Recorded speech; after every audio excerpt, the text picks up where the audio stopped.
இறந்த எம்பிக்களுக்கு இரங்கல் தெரிவிக்கும் போது கூட எதிர்க்கட்சி உறுப்பினர்கள் கூச்சலிட்டனர். प्रश्नकाल नहीं चलाना चाहते, चर्चा नहीं करना चाहते. கரப்பான்பூச்சி கட்சியினர் சிலர் காவல்துறையினரை நோக்கி கற்களை வீசினர். பதிலடியாக தடியடி நடத்திய மத்திய துணை ராணுவ படையினர் கண்ணீர் புகை குண்டுகளையும் வீசினர். ஜே.பி. நட்டாவை சந்தித்து 10 நிமிடம் பேச 2 மணி நேரம் காத்து கிடந்தனர் கரப்பான்பூச்சி தலைவர்கள். 3 அடுக்கு முறையில் பதற்றம் திட்டமிட்டு உருவாக்கப்பட்டுள்ளது. டெல்லியை சுற்றி விவசாயிகளும், டெல்லிக்குள் கரப்பான்பூச்சி கட்சியும், நாடாளுமன்றத்துக்குள் காங்கிரசும் பதற்றத்தை பற்ற வைத்துள்ளன. எதிர்பார்த்தது போலவே அல் ஜசீரா போன்ற வெளிநாட்டு ஊடகங்கள் இந்தியாவில் போர் நடப்பது போல சித்தரிக்க தொடங்கியுள்ளன. Thousands of protesters are gathering in the Indian capital demanding the resignation of Prime Minister Narendra Modi. India's government is facing its biggest youth-led challenge in years. Hundreds of people have turned out to the streets of Delhi today in support of the Cockroach Junta Party or CJP. ராகுலின் மொத்த நோக்கம் இந்தியாவில் gen Z புரட்சியை உருவாக்குவது, மோடி அரசை கவிழ்ப்பது. தன்னை சொல்லி ஓட்டு வாங்க முடியாத ராகுல் விஜயை சொல்லி ஓட்டு வாங்க முடியுமா என்று ட்ரையல் பார்க்கிறார். அவருடைய அரசியல் என்ன அப்படின்னா மோடி வெர்சஸ் யூத் அப்படின்னு கொண்டு போற கோலஹலாஸ் டிவி யூடியூப் சேனல். இது வாய்மையின் எக்காலம். வணக்கம் நண்பர்களே. ராகுல் காந்தி திட்டமிட்டபடி நேற்று நாடாளுமன்றத்துக்கு உள்ளேயும் வெளியேயும் அமளி துமளி ஏற்பட்டது. எதிர்க்கட்சிகளின் தொடர் அமளியால் நாடாளுமன்ற மழைக்கால கூட்டத்தொடர் நேற்று திங்கட்கிழமை தொடங்கிய முதல் நாளிலேயே 2 அவைகளும் 6 முறை ஒத்திவைக்கப்பட்டு இறுதியில் நாள் முழுவதும் ஒத்திவைக்கப்பட்டன. आज 12 बजे तक के लिए स्थगित की जाती है. திங்கட்கிழமை காலை 11 மணிக்கு மக்களவை கூடியதும் மறைந்த முன்னாள் எம்பிக்கள் 6 பேருக்கு இரங்கல் குறிப்பை சபாநாயகர் ஓம் பிர்லா வாசித்தார். இறந்த எம்பிக்களுக்கு இரங்கல் தெரிவிக்கும் போது கூட எதிர்க்கட்சி உறுப்பினர்கள் கூச்சலிட்டனர். நீட்டு வினாத்தாள் கசிவு மற்றும் ராமர் கோயில் நன்கொடை முறைகேடு விவகாரங்களை எதிர்க்கட்சி உறுப்பினர்கள் எழுப்பினர். கையில் பேனர்களை ஏந்தியபடி முறைகேடுகள் மீது உரிய நடவடிக்கை எடுக்க வலியுறுத்தி முழக்கங்களை எழுப்பினர். प्रश्नकाल नहीं चलाना चाहते, चर्चा नहीं करना चाहते. அவையில் மறைந்த உறுப்பினர்களுக்கு இரங்கல் குறிப்பு வாசிக்கும் போது இவ்விதம் அமளியில் ஈடுபடுவது நல்ல முன்னுதாரணம் அல்ல என்று சபாநாயகர் குறிப்பிட்டார். निधन संबंधी उल्लेख के समय सदन की मर्यादाओं को बने रहे अपेक्षा तो करते हैं ना हम नहीं. सदन के अंदर ये अपेक्षा है कि कुछ मर्यादाएं सदन की हमेशा रही है. उन मर्यादाओं परंपराओं को पालन करना सबकी जिम्मेदारी है. அதை பொருட்படுத்தாத எதிர்க்கட்சி உறுப்பினர்கள் தொடர்ந்து அமளியில் ஈடுபட்டனர். அதைத் தொடர்ந்து அவையை பகல் 12 மணி வரை சபாநாயகர் ஒத்திவைத்தார். அவை மீண்டும் 12 மணிக்கு கூடிய போது கேள்வி நேரத்தை சபாநாயகர் அனுமதித்தார். அப்படி இருந்தும் எதிர்க்கட்சி எம்பிக்கள் தொடர் அமளியில் ஈடுபட்டனர். सदन को बाधित कर रहे हैं, ये ठीक नहीं है. आप जनता का मुद्दा, deputy leader of the Congress party है, आसाम के इश्यूज है, बाढ़ का इश्यूज है, इसके ऊपर चर्चा कीजिए.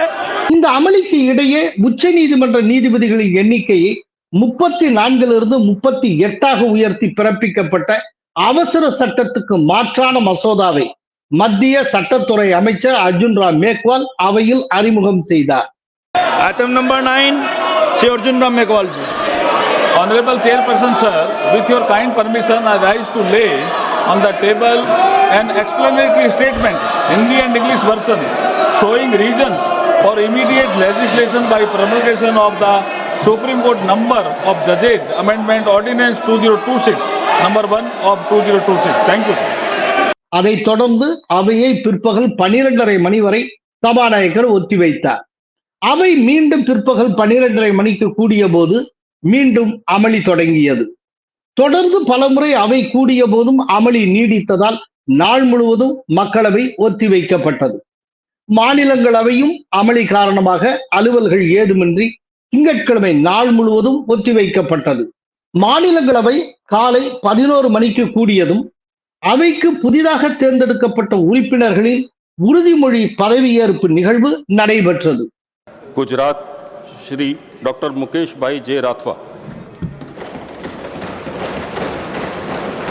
मैं डॉक्टर मुकेश भाई जामसिंह भाई राठवा जो राज्यसभा का सदस्य निर्वाचित हुआ हूँ, ईश्वर की शपथ लेता हूँ कि मैं विधि द्वारा स्थापित भारत के संविधान के प्रति सच्ची श्रद्धा और निष्ठा रखूंगा।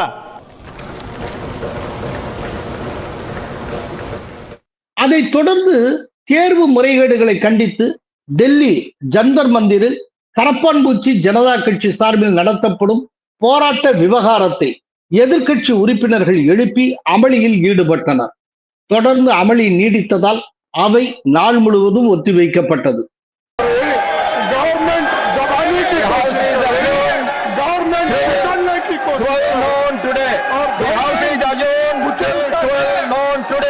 இதற்கு மத்தியில் மேகதாட்டில் அணை கட்ட முயற்சிக்கும் கர்நாடக அரசுக்கு எதிராகவும் இந்த விவகாரத்தில் மத்திய அரசின் தலையீட்டை வலியுறுத்தியும் நாடாளுமன்ற வளாகத்தில் திமுக எம்பிக்கள் திங்கட்கிழமை தர்ணாவில் ஈடுபட்டனர். நாடாளுமன்ற பிரதான வாயில் பகுதியில் படிக்கட்டுகளில் நின்றபடி கட்டாதே கட்டாதே, மேகதாட்டில் அணை கட்டாதே, கொடுக்காதே கொடுக்காதே, மேகதாட்டில் அணை கட்ட அனுமதி கொடுக்காதே என்று கர்நாடக அரசையும் மத்திய அரசையும் வலியுறுத்தி திமுக எம்பிக்கள் குரல் எழுப்பினர்.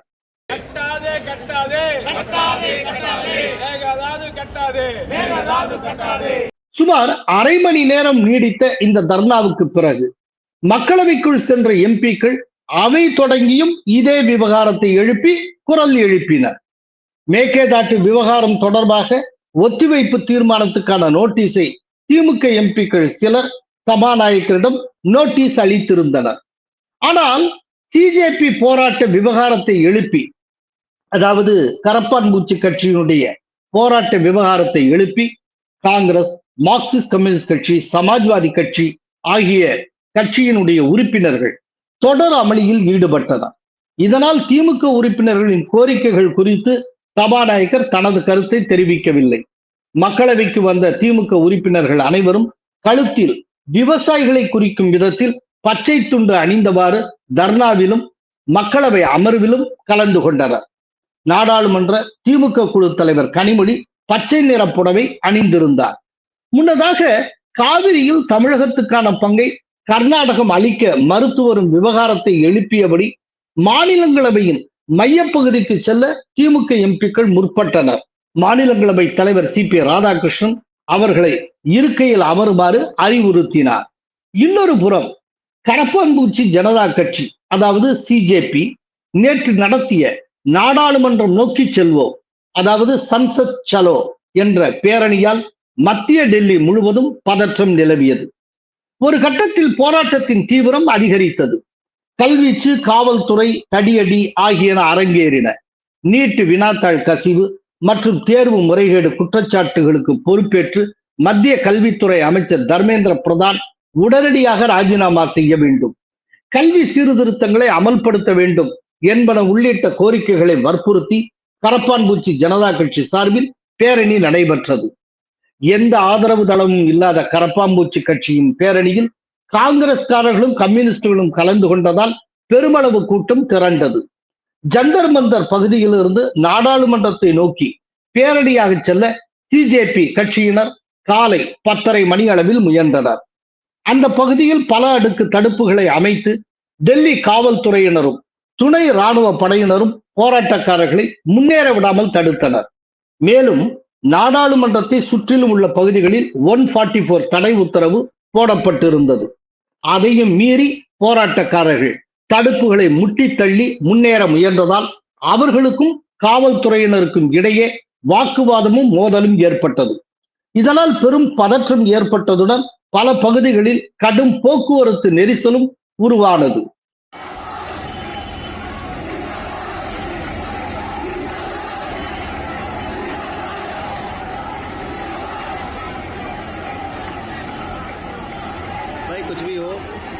கரப்பான்பூச்சி கட்சியினர் சிலர் காவல்துறையினரை நோக்கி கற்களை வீசினர். பதிலடியாக தடியடி நடத்திய மத்திய துணை ராணுவ படையினர் கண்ணீர் புகை குண்டுகளையும் வீசினர். நாடாளுமன்றத்தின் மிக அருகில் உள்ள ரிசர்வ் வங்கி RBI வளாகத்துக்கு அருகே தடையை மீறி முன்னேற முயன்ற சிஜேபி நிறுவன தலைவர் அபிஜித் டிப்கே உள்பட 7 பேர் சம்பவ பகுதியிலேயே கைது செய்யப்பட்டனர். போராட்டக்காரர்கள் 70 பேர் கைது செய்யப்பட்டனர். கல்வீச்சில் 118 காவல்துறையினர் காயமடைந்தனர். போராட்டத்தை ஒட்டி பாதுகாப்பு நடவடிக்கையாக நாடாளுமன்றத்தின் அனைத்து வாயில்களின் பெரிய இரும்பு கதவுகள் சில மணி நேரங்களுக்கு மூடப்பட்டன. அந்த நேரத்தில் நாடாளுமன்ற உறுப்பினர்கள் வெளியே வரவும் உள்ளே இருப்பவர்கள் வெளியே நுழையவும் அனுமதிக்கப்படவில்லை.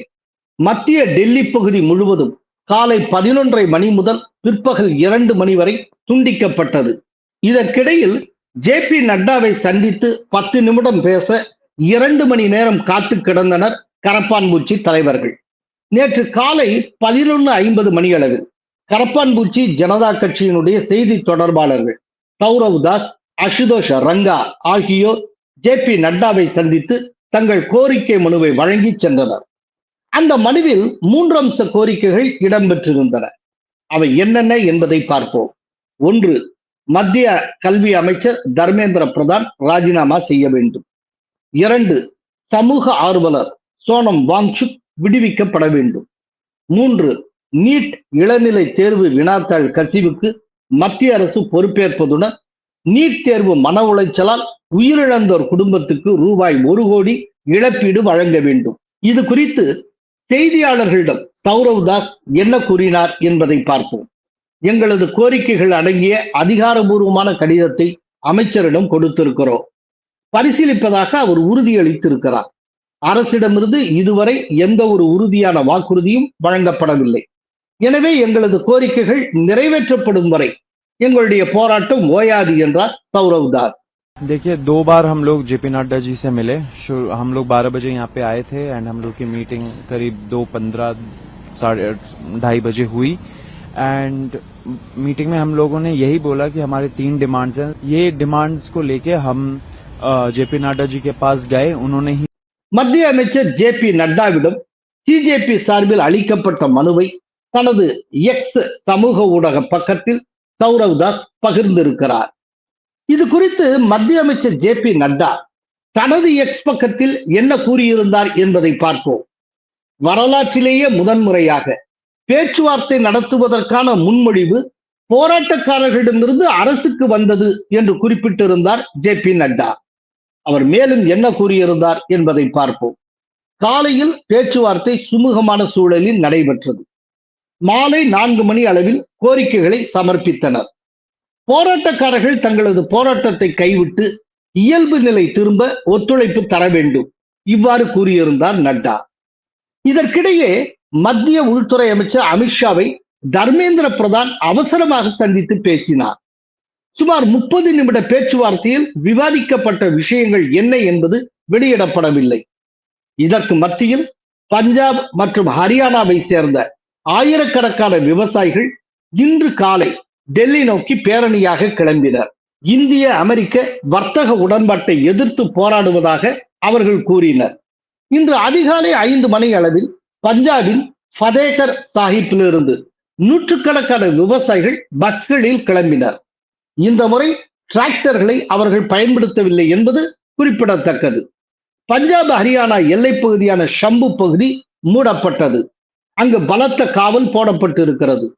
நேற்று மாலை ஹரியானா தேசிய நெடுஞ்சாலை 152D அமைந்துள்ள பெஹோவா என்கிற இடத்தில் விவசாயிகள் போராட்டத்தை முன்னெடுக்கும் பாரதிய கிசான் யூனியனின் தலைவர் குர்ராம் சிங் சாருனி கைது செய்யப்பட்டார். மொத்தத்தில் போராட்டம் தெள்ள தெளிவாக வடிவமைக்கப்பட்டுள்ளது. 3 அடுக்கு முறையில் பதற்றம் திட்டமிட்டு உருவாக்கப்பட்டுள்ளது. டெல்லியை சுற்றி விவசாயிகளும், டெல்லிக்குள் கரப்பான்பூச்சி கட்சியும், நாடாளுமன்றத்துக்குள் காங்கிரசும் பதற்றத்தை பற்ற வைத்துள்ளன. அதாவது நாடாளுமன்றத்துக்குள்ள காங்கிரஸ் ஒரு பெரிய பதற்றத்தை பரபரப்பை உருவாக்கும். நாடாளுமன்றத்துக்கு வெளியில டெல்லிக்குள்ள கரப்பான்பூச்சி கட்சி பதற்றத்தை உருவாக்குற வேலையை பார்த்து கொள்ளும். டெல்லிக்கு வெளியில டெல்லியை சுற்றி விவசாயிகள் பதற்றத்தையும் பரபரப்பையும் உருவாக்குவார்கள். இதுல எதிர்பார்த்தது போலவே அல் ஜசீரா போன்ற வெளிநாட்டு ஊடகங்கள் இந்தியாவில் போர் நடப்பது போல சித்தரிக்க தொடங்கி உள்ளன. Now, thousands of protesters are gathering in the Indian capital, demanding the resignation of Prime Minister Narendra Modi and his education minister. India's government is facing its biggest youth-led challenge in years. Thousands of protesters from what are known as the cockroach movement. Hundreds of police have been deployed, with the crowd expected to march towards Parliament. Hundreds of people have turned out to the streets of Delhi today in support of the Cockroach Junta Party or CJP. இதற்காகத்தான் ரகசியமாக வெளிநாடுகளுக்கு ராகுல் காந்தி சென்று வந்தார் போல் இருக்கிறது. ராகுலின் மொத்த நோக்கம் இந்தியாவில் ஜென்சி புரட்சியை உருவாக்குவது, மோடி அரசை கவிழ்ப்பது. மக்களை சந்தித்து மக்களை கன்வின்ஸ் பண்ணி அதன் மூலமாக தங்களுடைய அரசை உருவாக்க முடியாத ராகுல் காந்தி ஒரு அரசை கவிழ்க்கும் முயற்சியை தேர்ந்தெடுத்திருக்கிறார். தன்னுடைய அரசை உருவாக்கும் முயற்சியை விட்டுவிட்டு ஒரு அரசை கவிழ்க்கும் முயற்சியில் நம்பிக்கை வைத்திருக்கிறார் ராகுல் காந்தி. ஆனா இத்தனை அமளி துமளிகளுக்கு மத்தியில நாடாளுமன்ற வளாகத்தில் செய்தியாளர்களை பிரதமர் மோடி சந்தித்தார். அப்ப செய்தியாளர்கள்ட்ட அவர் என்ன பேசினார் என்பதை பார்ப்போம். கடந்த ஆண்டு மழைக்கால கூட்டத்தொடருக்கு முன் சர்வதேச விண்வெளி மையத்துக்கு இந்திய குடிமகன் சுபான்ஷு சுக்லா பயணம் மேற்கொண்டார். நாட்டின் முதல் ராக்கெட் நிறுவனமான விக்ரம் 1 விண்ணில் செலுத்திய இளைஞர்களின் சராசரி வயது 28. அவர்கள் விண்வெளியில் இந்திய கொடியை நிலைநிறுத்தி உள்ளனர்.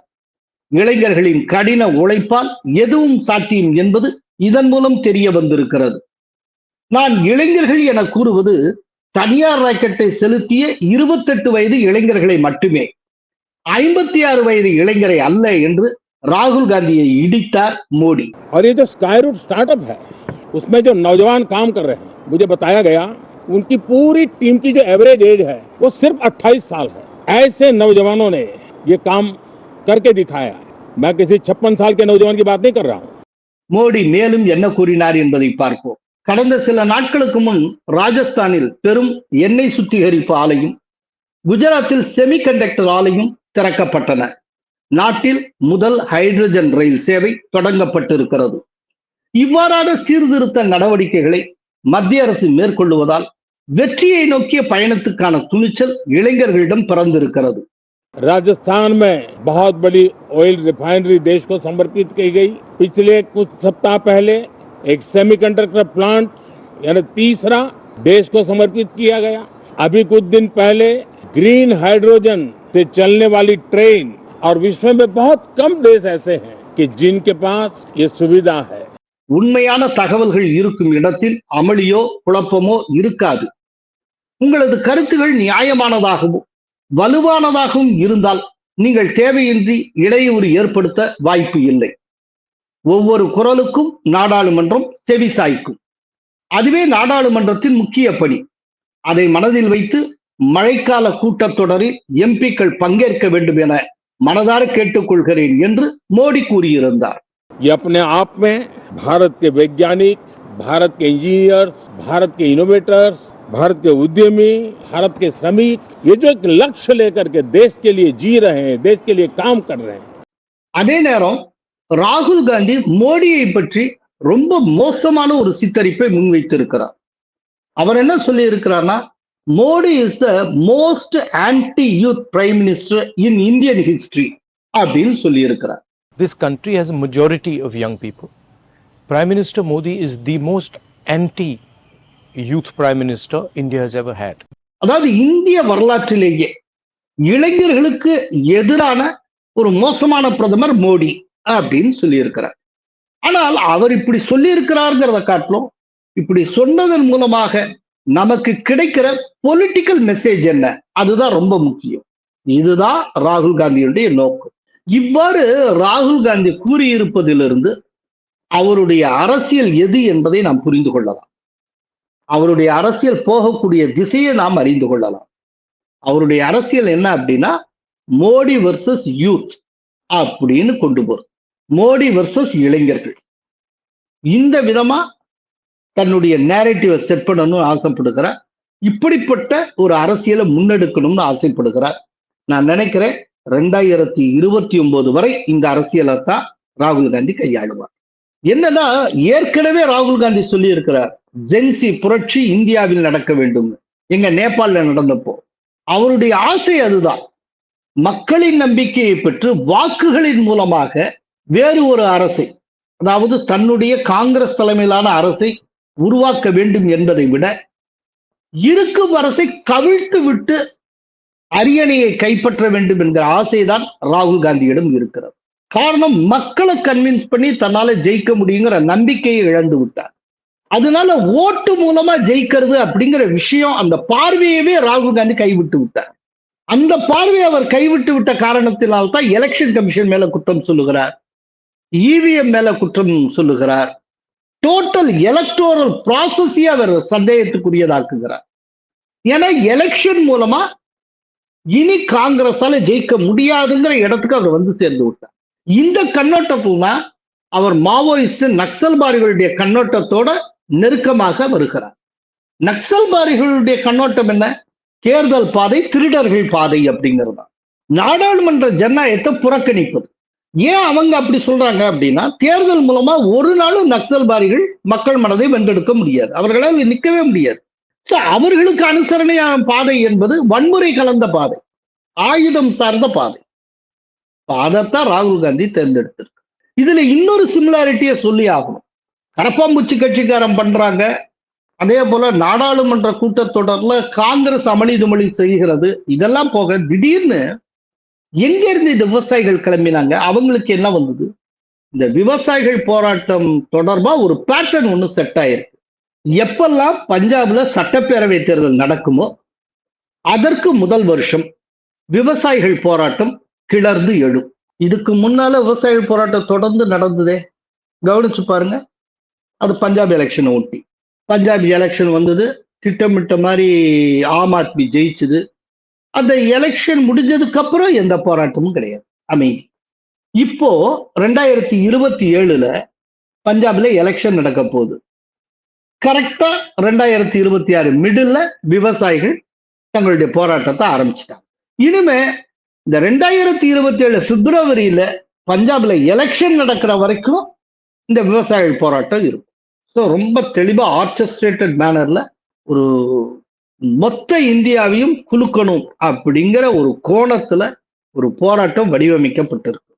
ஆனால் அது அவ்வளவு லேசுப்பட்டது இல்லை. ஒரு யூரோப்லயோ இல்லாட்டி அரப் ஸ்பிரிங்குங்கிற மாதிரி லிபியாலையும் மத்தலையும் முன்னெடுத்த மாதிரியான ஒரு போராட்டங்கள்ல இந்தியால ஒரு நாளும் முன்னெடுக்க முடியாது. ஏன்னா இந்தியால ஒவ்வொரு மாநிலத்துக்கும் ஒவ்வொரு விதமான முன்னுரிமையும், ஒவ்வொரு விதமான கலாச்சாரமும், ஒவ்வொரு விதமான தேவைகளும் உண்டு. அங்க பஞ்சாப் ஹரியானால விவசாயிகள் போராடிட்டு இருக்காங்க, போயிட்டு இருக்காங்க அப்படின்னா, இங்க இருக்கிற விவசாயிகள் தமிழ்நாட்டுல அவங்க ஏறு பிடிச்சு உழுதுகிட்டு இருப்பாங்க. அங்க என்ன நடக்குதுன்னே இங்க தெரியாது. இந்தியாவை ஒரு குறிப்பிட்ட காசுக்காக என்டையர் இந்தியாவையும் ஒருங்கிணைக்கிறதுங்கிறது லேசுப்பட்ட காரியம் இல்லை. அது யுகத்துல எப்பயாவது ஒரு தடவை தான் நடக்கும். சுதந்திர போராட்ட காலத்துல நடந்தது. அந்த வேலையை ரொம்ப திறமையாக செய்தவர் மகாத்மா காந்தி அவர்கள். அதற்கு பின்னால இந்தியா முழுவதும் 100% ஒரு குறிப்பிட்ட இஷ்யூவுக்காக ஒருங்கிணைக்கப்பட்டதுன்னு எப்போதுமே கிடையாது. ஈவன் எமர்ஜென்சி வந்தப்போ கூட எமர்ஜென்சி எதிர்த்து இந்தியா முழுமையாக ஒருங்கிணைக்கப்படல. நார்த் இந்தியா தான் ஒருங்கிணைக்கப்பட்டது. சவுத் இந்தியா காங்கிரஸை ஆதரித்தது. அதே போல அயோத்தி ராமர் இஷ்யூ எடுத்துக்கோங்க, 90s பூதாகரமா வெடித்து. அப்போ அந்த இஷ்யூ நார்த் இந்தியாவை ஒருங்கிணைத்தது, சவுத் இந்தியால இம்பாக்டே கிடையாது. ஸோ மொத்த இந்தியாவையும் இந்த மாதிரிலாம் வச்சு நீங்க ஒண்ணுமே செய்ய முடியாது. ஒரு ஸ்டேட்டு 2 ஸ்டேட்ல ஒரு பதற்றத்தை உருவாக்கலாம். வெளிநாட்டு ஊடகங்கள் இந்தியா முழுவதும் பதற்றத்துல இருக்கிற மாதிரியான சித்தரிப்பை கொண்டு வரலாம். ஆனால் உண்மை அதுவாக இருக்காது. அதனால இது போன்ற ஒரு அசட்டுத்தனமான போராட்டங்களால் எதுவும் நடந்து விட போவதில்லை. இதன் மூலம் நாளுக்கு நாள் ராகுல் காந்தியுடைய செல்வாக்கு சரியும். காங்கிரஸ் முன்னை காட்டிலும் மோசமான தோல்வியை அடையும். ஆக்சுவலா ராகுல் காந்திக்கு அவர் மேலேயே நம்பிக்கை இல்லை. அதனால்தான் அவர் வேற ஒரு விதமாக திட்டம் போடுகிறார். நாம போய் கேட்டா எவனும் ஓட்டு போட மாட்டான் அப்படின்னு தெரியும். அதனால ஒரு ஆல் இண்டியா ஃபிகரை விஜயை முன்னெடுக்கிறதுக்கு முயற்சி செய்கிறார். அப்படி முன்னெடுக்கிறதுக்கு முன்னால ஒரு கிரவுண்டை கிரியேட் பண்ணணும். அதுக்காக விஜய் சார்ந்த பொய்யான தகவல்களை நார்த் இந்தியால பரப்பி அவ்வளவு பெரிய சாதனை செய்த விஜய் அப்படி இப்படின்னு அந்த நார்த் இந்தியாவில் இருக்கக்கூடிய சமூக ஊடக செயல்பாட்டாளர்கள் மூலமாக சோசியல் மீடியா இன்ஃபுளுசர்ஸ் மூலமாக இல்லாதெல்லாம் சொல்லி விஜய ஒரு ஆல் இந்தியா லீடர் ஆக்கிறதுக்கான முயற்சியை காங்கிரஸே முன்னின்று செய்கிறது.